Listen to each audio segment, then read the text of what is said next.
सन 1932 बनारस की तंग गलियों के बीच एक पुरानी हवेली में सुबह एक ऐसी खबर फैली जिससे पूरा शहर सन्न रह गया।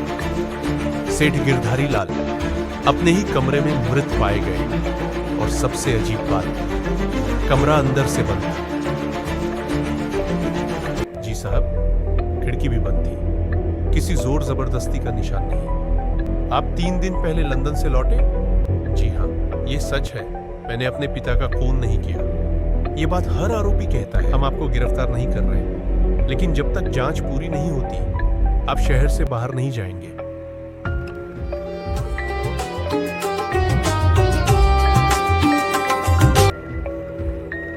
इस समय कौन हो सकता है? देखो जरा कौन है। मुझे पंडित जी से मिलना है। मैं मुसीबत में हूँ। पंडित जी, मुझे बचा लीजिए। पुलिस मुझे ही कातिल समझ। कौन हो तुम? मैं सेठ गिरधारी लाल का बेटा हूँ। वो आपके पुराने मित्र थे। उनका कत्ल हो गया है। पुलिस सोच रही है मैं ही कातिल हूँ। मैं कसम खाता हूँ, मैं निर्दोष हूँ। मिस्टर दीक्षित, मेरा मानना है कि अभियुक्त पुलिस के हवाले होना चाहिए। सच को समय लगता है पर वह छिपता नहीं।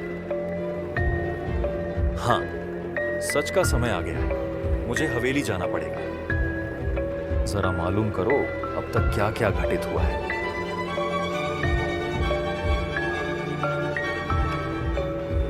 चलिए, मैं आपको मर्डर रूम दिखाता हूँ। मुझे स्थान को देखने दीजिए। यहाँ पर कुछ संदिग्ध मिला है क्या? नहीं, कुछ नहीं। बस लाश के पास एक शतरंज का घोड़ा मिला। डॉक्टर ने क्या कहा? रिपोर्ट कब आएगी? कल सुबह तक? अच्छा, तो यह है वह शतरंज का घोड़ा जो आपको लाश के पास से मिला है। यह बड़ा ही विचित्र सा है और इसका वजन भी आम शतरंज के मोहरों से कहीं अधिक भारी है। यह अंदर से खाली है। इसके अंदर आराम से कोई धारदार हथियार आ सकता है। कातिल ने हथियार यहीं छिपाया था और फिर ब्लेड निकालकर अपने साथ ले गया।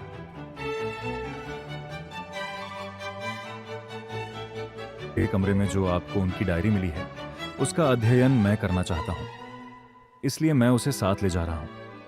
कल मिलते हैं। सरस्वती, आप पता कीजिए कि इस तरह की शतरंज किन किन दुकानों पर मिलती है और पिछले कुछ समय में इसके खरीदार कौन कौन रहे हैं। डॉक्टर की प्रारंभिक रिपोर्ट आ गई है। घाव साफ है, पतली धार वाला ब्लेड और वार का कोण बैठी हुई स्थिति से मेल खाता है।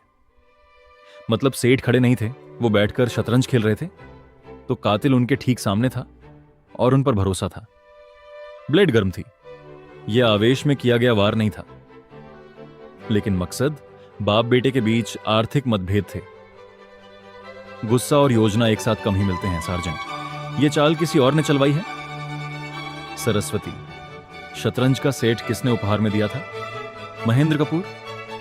यह महेंद्र कपूर सेठ जी के घी के व्यापार में साझेदार भी था और सेठ जी की डायरी से लगता है कि सेठ जी इससे अपना सारा धंधा बंद करने वाले थे। अब हमें उस इंसान से मिलना होगा।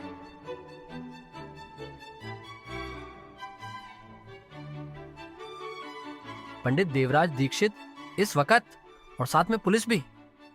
कुछ सवाल है महेंद्र जी, उम्मीद है आप सहयोग करेंगे। सेठ जी अपनी डायरी में लिखते हैं कि वो व्यापार समाप्त करने वाले थे। ऐसा क्या हुआ था? व्यापार में मतभेद होना सामान्य है पंडित जी। मतभेद सामान्य होते हैं, लेकिन हत्या असामान्य। ये शतरंज का घोड़ा जो सेठ जी की लाश के पास मिला और ये सेट आपने उपहार में दिया था, इस घोड़े के अंदर हथियार छिप सकता है। और आपके वेयरहाउस में घी के डिब्बों के बीच गैर कानूनी सामान रखा जा रहा था। साबित कीजिए।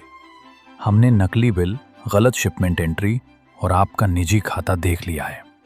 ये सिर्फ साझेदारी का विवाद नहीं था, ये एक संगठित गिरोह का काम है। साबित कीजिए। आप अकेले नहीं हैं, आप भारत के सबसे बड़े सिंडिकेट के सदस्य हैं और सेठ जी ने आपके गोदाम में गैर कानूनी माल रखने से मना कर दिया था। उन्होंने व्यापार तोड़ने का निर्णय लिया। आपको डर था सच्चाई बाहर आ जाएगी।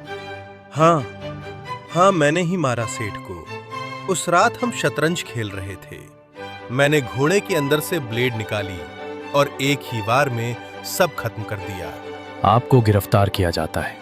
आपने सिर्फ एक दोस्त की हत्या नहीं की, आपने लालच के लिए अपनी आत्मा बेच दी। मैं सिर्फ एक मोहरा था। मुझे मालूम है, लेकिन अब बारी है असली राजा की। राघव प्रसाद, आप पर लगे आरोप हटाए जाते हैं। आप मुक्त हैं। आप भाग्यशाली हैं। आपके पिता के मित्र ने आपके लिए बहुत कुछ किया है। पंडित जी, आपने मेरा जीवन बचाया है। मैं यह ऋण कभी नहीं चुका सकता। ऋण शब्द का प्रयोग मत कीजिए। मैंने केवल सत्य का साथ दिया है। मुझे अपने साथ रख लीजिए। मैं कानून जानता हूं, पर अभी दुनिया को समझना बाकी है। मैं सीखना चाहता हूं। सत्य का मार्ग सरल नहीं होता। यहां भावनाओं से अधिक बुद्धि और साहस की आवश्यकता होती है। मैं तैयार हूं। ठीक है राघव प्रसाद, आज से आप मेरे साथ काम करेंगे। लेकिन याद रखिए, यह सिर्फ अपराध सुलझाने का काम नहीं है। हम उस खेल में प्रवेश कर रहे हैं जहां मोहरे जिंदा होते हैं।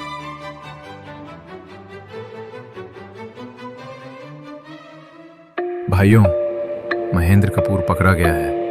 किसकी भूल थी? भैया वो देवराज। मैंने कहा था कागज साफ रखो। एक भी गलती नहीं होनी चाहिए थी। महेंद्र गया तो गया। वो सिर्फ एक मोहरा था, लेकिन जिसने मोहरा गिराया है वो खिलाड़ी बनना चाहता है। देवराज दीक्षित, अब तुम हमारे खेल में हो। सिंडिकेट जाग चुका है।